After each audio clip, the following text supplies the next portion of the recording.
Assalamualaikum warahmatullahi wabarakatuh. Halo teman-teman, jumpa lagi di channel Belajar Finance. Di video kali ini tanggal 21 Mei 2023, saya mau sharing satu saham. Kebetulan beberapa hari yang lalu ada teman-teman viewers ya yang nanya saham ini. Ini adalah saham PPGL ya, atau PT Prima Globalindo Logistik Tbk. Nah, apa hal-hal yang menarik yang nanti kita akan bahas bareng-bareng di sini. Saya mau sampaikan bahwa saham ini menyimpan potensi bagger ya teman-teman ya.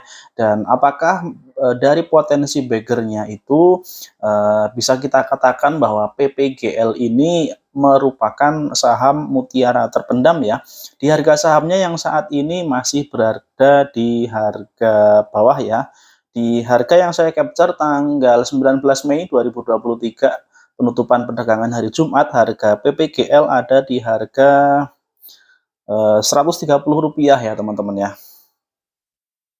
Oke, pertama kita lihat dulu profil perusahaannya teman-teman, bahwa PPGL ini atau Prima Globalindo Logistik ini merupakan sebuah perusahaan yang usahanya adalah menyediakan layanan dalam bidang logistik ya, yaitu pengiriman barang baik ekspor maupun impor. Kemudian dari sisi pemegang saham, siapa pemegang saham mayoritasnya, kita lihat bahwa ternyata PPGL pemegang sahamnya adalah perorangan, yaitu Bapak Darmawan Suryadi dan Ibu Yap Astrid Patricia ya, pemegang saham mayoritasnya sebesar Pak Darmawan 52% dan Ibu Astrid 22%. Nah, PPGL ini memiliki anak perusahaan teman-teman ya. Kita lihat dari pernyataan di laporan keuangannya. Ya, di laporan keuangan tahun buku 2022 dinyatakan di situ bahwa anak perusahaan yang dimiliki oleh PT Prima Globalindo Logistik adalah PT Armada Berjaya Trans Tbk atau kode sahamnya Jaya. Dan dari PT Armada Berjaya Trans atau Jaya itu mereka memiliki anak perusahaan lagi, dua anak perusahaan yang usahanya cukup berbeda ya, atau bisa kita katakan sebagai diversifikasi usaha dari PPGL maupun dari PT Jaya. Dia adalah PT Aman Bae Sentosa dan PT Aman Bae Perkasa, di mana usaha dari dua anak perusahaan ini adalah di bidang properti ya. Satu properti properti villa di Bali ya, di sektor pariwisata, kemudian satu lagi properti hunian di daerah Cibarusah ya kalau tidak salah. Nah, kemudian kita lihat kepemilikan Armada Berjaya Trans ini secara porsi kepemilikan 34%-nya dimiliki oleh PPGL ya. Dan selebihnya sebanyak 25% saham dari PT Jaya Armada Berjaya Trans ini dimiliki oleh dua orang pemilik saham PPGL ya, yaitu Pak Darmawan dan Ibu Jap Astrid ya. Jadi bisa kita katakan secara mayoritas sebesar lebih kurang 60% sebetulnya Jaya ini atau Armada Berjaya Trans ini juga dimiliki oleh PPGL secara langsung maupun oleh dua owner dari PPGL itu sendiri teman-teman ya. Nah, kemudian kita lihat pergerakan harganya dalam 3 tahun terakhir. PPGL ini IPO di tahun 2020 teman-teman ya, jadi kurang lebih 3 tahun pas sejak PPGL ini IPO atau listing perdana sahamnya di Bursa Efek pada tahun 2020 teman-teman ya. Jadi seperti ini pergerakan harga 3 tahun terakhirnya. Ada pergerakan yang sangat tinggi di awal-awal mereka IPO ya, sampai menyentuh angka 374 harga per lembar sahamnya. Namun kemudian turun di awal 2021 ya, kemudian terus turun dan menyentuh harga terendahnya di kisaran 60-an rupiah ya di pertengahan 2021 sebelum akhirnya ada pergerakan naik di awal 2022. Dan sejak 2022 sampai dengan saat ini, sampai dengan video ini saya buat tanggal 21 Mei 2023, harganya cenderung tidak bergerak terlalu fluktuatif ya, di angka sekitar 130-an. Selanjutnya teman-teman, dalam 1 tahun terakhir cenderung sideways panjang Kemudian, nah, sebelum masuk lebih jauh kita lihat langsung ya, apakah perusahaan PPGL ini, profit atau rugi. Kita langsung lihat di, ringkasan EPS-nya ya, bahwa dari tahun 2020 perusahaan mencatatkan keuntungan ya, EPS-nya meningkat dari 6, kemudian 22, dan terakhir di tahun buku 2023 itu EPS-nya 23. Jadi, dari tahun ke tahun keuntungannya naik ya. Laba per lembar sahamnya atau IPS-nya terus naik.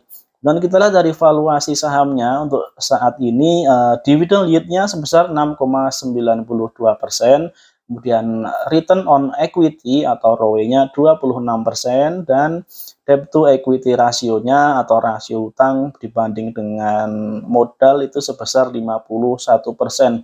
Angka-angka yang cukup bagus ya dari segi dividen, kemudian, pengembalian dibanding modal, dan juga dari sisi hutangnya, teman-teman.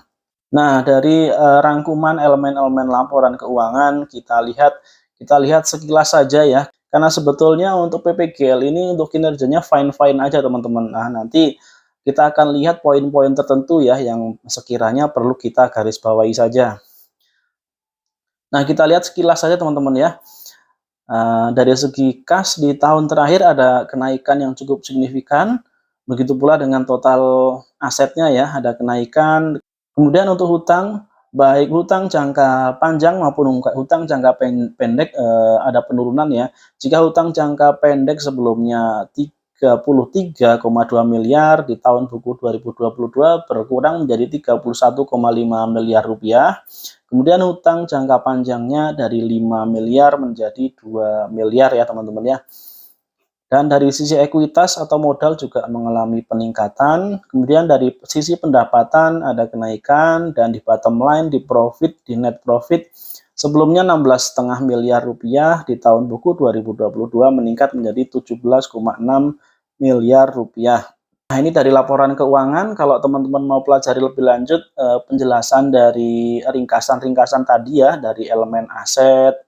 Nah, dari elemen aset atau aktiva saya mau garis bawahi, teman-teman. Jadi aktiva lancarnya mayoritas ternyata berupa piutang ya. Kita lihat di situ angka, piutang 53 miliar rupiah, 50% lebih ya, atau lebih dari separuh dari total aset lancar mereka.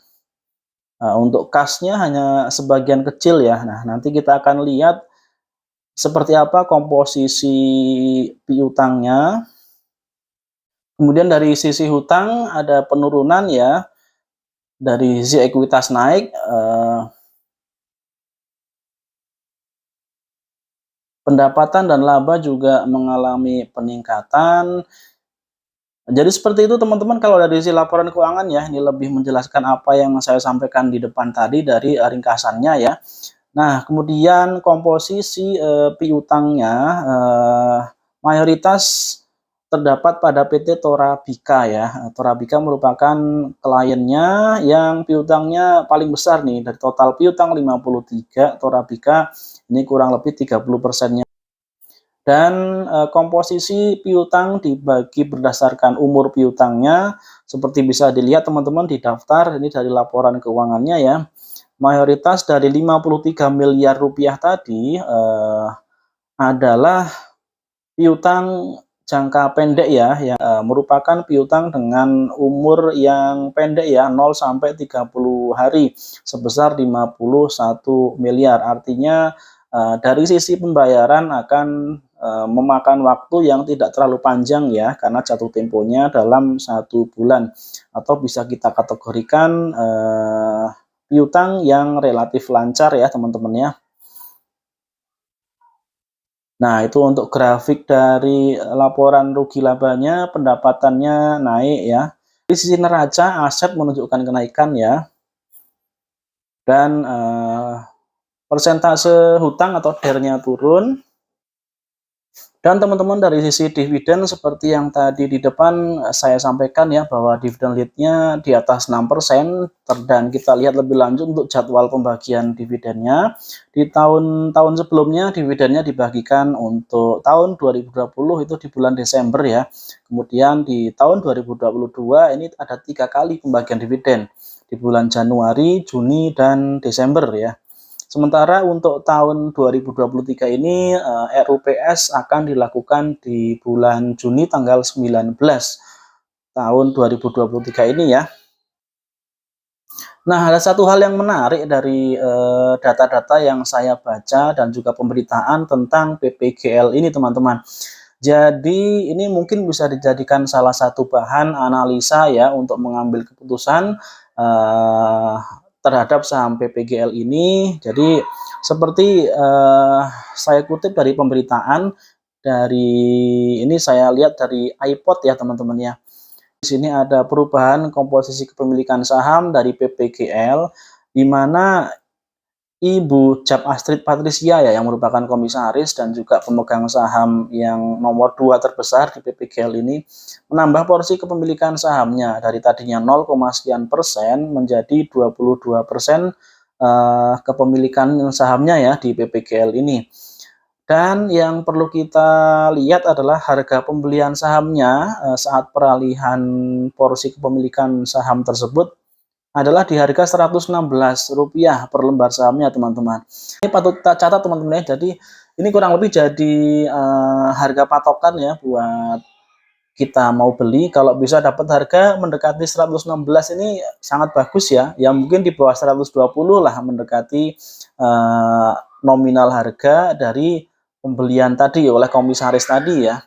Di harga sekarang tanggal 21 Mei yang 130, nah kita mungkin bisa tunggu sampai turun di bawah 120, di mana jika harga tersebut bisa kita dapatkan tentu cukup menarik, teman-teman ya, karena PPGL ini kalau tadi kita lihat dari segi kinerja bagus, kemudian dia juga memiliki diversifikasi usaha yang mana prospeknya cukup bagus ya. Jadi ada villa atau sektor properti sewa di Bali yang tentunya sekarang kunjungan wisatawan setelah pandemi akan trennya meningkat. Kemudian juga ada sektor properti juga dengan pembangunan perumahan ya di daerah Bogor kalau tidak salah ya, melalui anak perusahaan dari Armada Berjaya Trans ya, dari dua anak perusahaannya tersebut.